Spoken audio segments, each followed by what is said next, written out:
Yo l'équipe, aujourd'hui Quentin Tarantino est considéré comme un des meilleurs réalisateurs de son temps. Il a marqué le renouveau des films de gangsters avec Reservoir Dogs en 92 avant de signer le classique des années 90, Pulp Fiction. Le reste de sa filmographie est tout aussi imposant. Kill Bill, Django ou encore Once Upon a Time in Hollywood pour ne citer que. Avec une telle réputation, il était temps de se poser la question comment et pourquoi Tarantino est devenu une légende du cinéma. Sortez donc vos katanas, vos lance-flammes ou encore vos pistolets 6 coups, car aujourd'hui on s'attaque à une icône.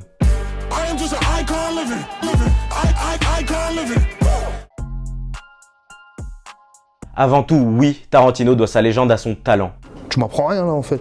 Au vu de sa carrière, c'est indéniablement un excellent réalisateur qui s'est forgé une image en or, ce qu'on perçoit à travers ses récompenses. C'est simple, sur 10 films, Tarantino c'est plus d'une cinquantaine de prix en tout genre, il est adulé par les grandes instances du cinéma et fait partie des rares réalisateurs à avoir obtenu ce qu'on pourrait appeler le carré d'or, Oscar, Palme d'Or, BAFTA et Golden Globe. Selon les chiffres d'Allociné, la presse spécialisée lui donnerait une moyenne de 4,04 sur 5 pour l'ensemble de sa carrière, ce qui lui fait un très beau 16,16 sur 20, de quoi obtenir une mention très bien. Mais ce n'est pas tout, parce qu'en se basant sur les mêmes données, les spectateurs donnent eux aussi une très bonne note avec un 4,14 sur 5 pour l'ensemble de sa filmographie.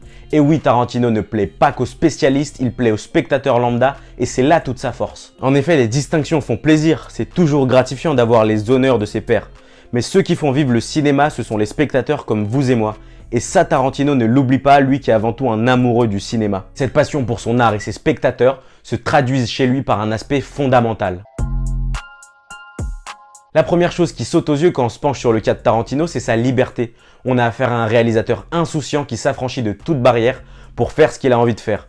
On le voit dans tous les aspects de ses films, que ce soit de la réalisation à l'écriture, Tarantino ne se prive de rien. Ses idées pourraient paraître absurdes sur le papier, comme lorsqu'il nous propose Inglourious Basterds en 2009. Un film axé sur des commandos juifs qui exterminent des nazis lors de la Seconde Guerre mondiale. Il aurait très bien pu se louper avec un sujet aussi délicat, mais au lieu de se mettre des limites et faire quelque chose de fade, il est allé au bout de son idée, allant même jusqu'à parodier Hitler. Petit aparté, mais si vous n'avez pas vu Inglourious Basterds, foncez le voir, il est fabuleux.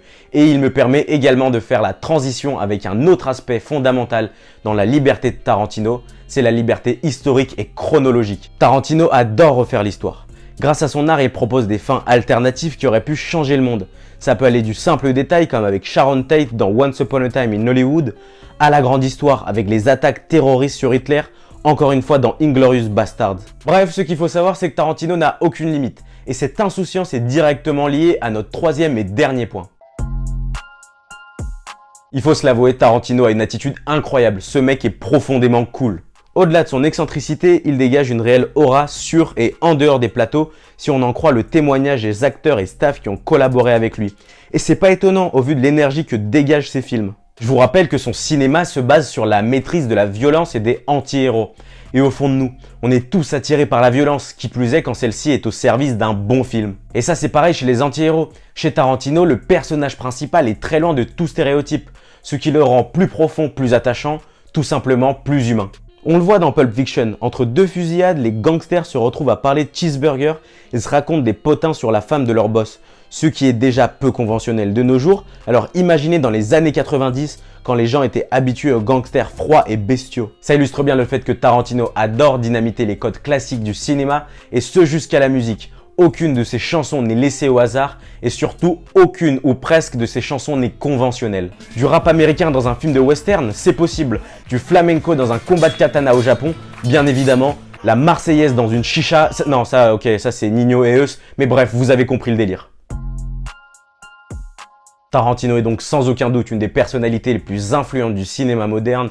Techniquement, il est au top, c'est un réalisateur de malade, là-dessus rien à redire. Mais on a vu ce qu'il a hissé au rang de légende, c'est son attitude inimitable. C'est sa signature artistique due à sa fougue et sa liberté. On ne peut qu'être admiratif face à un homme qui allie aussi bien passion et professionnalisme.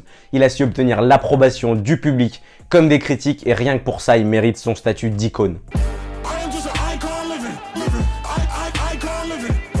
Voilà, cette analyse est désormais terminée. Je sais qu'il reste énormément de choses à dire sur Tarantino, mais j'ai essayé d'être le plus concis possible. Si vous avez d'autres choses à ajouter, n'oubliez pas de le mettre dans les commentaires. N'oubliez pas non plus de liker, de partager. Tout ça, ça semble un peu bateau, mais pour des petites chaînes, ça aide énormément à s'agrandir. N'hésitez pas non plus à aller me suivre sur Instagram, je vous mets le lien dans la description.